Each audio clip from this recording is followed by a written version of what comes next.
What's going on, everybody? Welcome back to the channel. In this video, I'm going to be going over the do's at a card show, what you should be doing at a card show, or what you can be doing at a card show. Next week, I'll be going over the don'ts at a card show.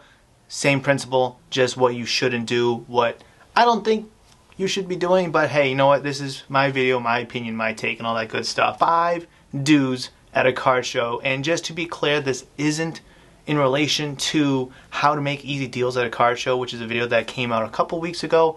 I'll card it right up here for you guys. But if this is your first time checking out the channel, I greatly appreciate you clicking on the video. If you enjoy the content, smash the thumbs up button, comment down below, and of course subscribe to the channel if you're new or haven't even considered subscribing for more awesome sports card content. So, quick little disclaimer, I got all my little notes right here. I'm not going to be looking at the computer or anything.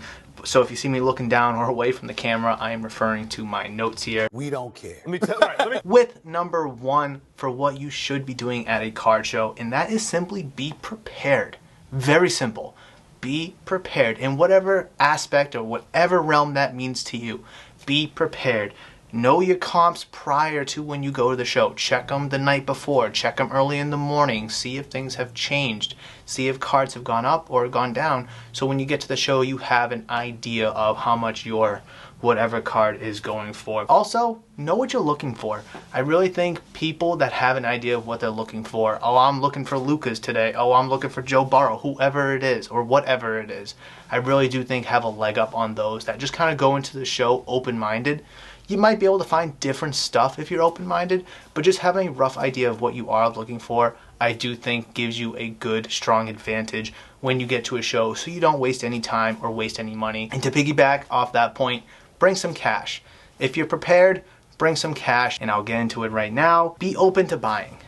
I think buying is a very fantastic aspect of this hobby, is you're able to get good things at good prices, good deals. Cash is king. So if you bring the cash and you're open to buying, you could get way better deals or way better value for certain cards than if you were to trade into them.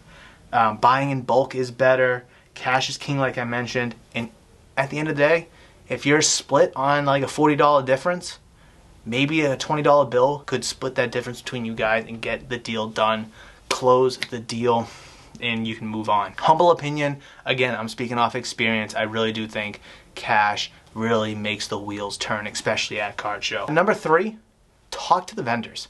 I think this is one that is super duper slept on, and as a vendor myself, when I set up at card shows, I always, hey, how's it going? Looking for anything special? How's the show going? How long you been here? Just simple chatter from my perspective. And I think that simple chatter can go a long way from your perspective as well. Even here at the shop, when someone walks in, no matter how busy, hey, how's it going? How's your day? What's new? You know, if I've seen them before. Just simple chatter like that at a card show to a vendor can really go a long way. Engage with them. Ask them questions. All kind of questions. How you get into the hobby? How'd you come across that? Did you grade that card yourself? Did you open that card? Or like open it out of a pack yourself? Just simple little tids and bits that could help you make a deal. And obviously, the last point about talking to vendors, it could lead to better deals. The 4th do at a card show is going to be very card show dependent, and that is visit every table. Now, if you're at a local show, 20, 30, 40, 50 tables even, that is very, very plausible. However, if you're at a giant show with over 100 tables, 200, 300, even the national, you ain't gonna get to every table. You know that, I know that, it's just not gonna happen. Unless you're just like speed walking every table and you're not getting a really good look at whatever's out on that table from that vendor. So being able to visit every table, I think, is a big key. You know, people like to make their laps and check everything out, and that is all good, and those are all things you should be doing. You know, by checking every table, you're not gonna know what you're gonna find until you find it, right? Again, be prepared. What are you looking for? You know, if you're looking for something very specific, well, if you don't check every table, you might not find that. But if you do check every table, you actually might find it. And you just have no idea until you go out and about and look. Again, doing a lap is common practice in this hobby. I really do think laps are very important to check everything out, to scope everything out, talk to everybody and see what is out there.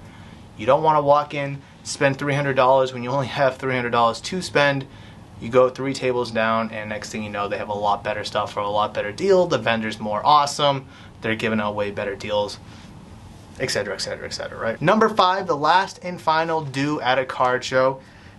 Go through value boxes. I love this one. This is something that I've honestly kind of leaned away from, from time to time, just because I'm super busy at shows, whether it's talking to people, vlogging. Go through value boxes. And now I know this is something I need to work on more, and this is something that's become very prevalent in the hobby.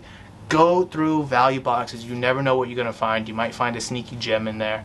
Whatever you're looking for might be in there.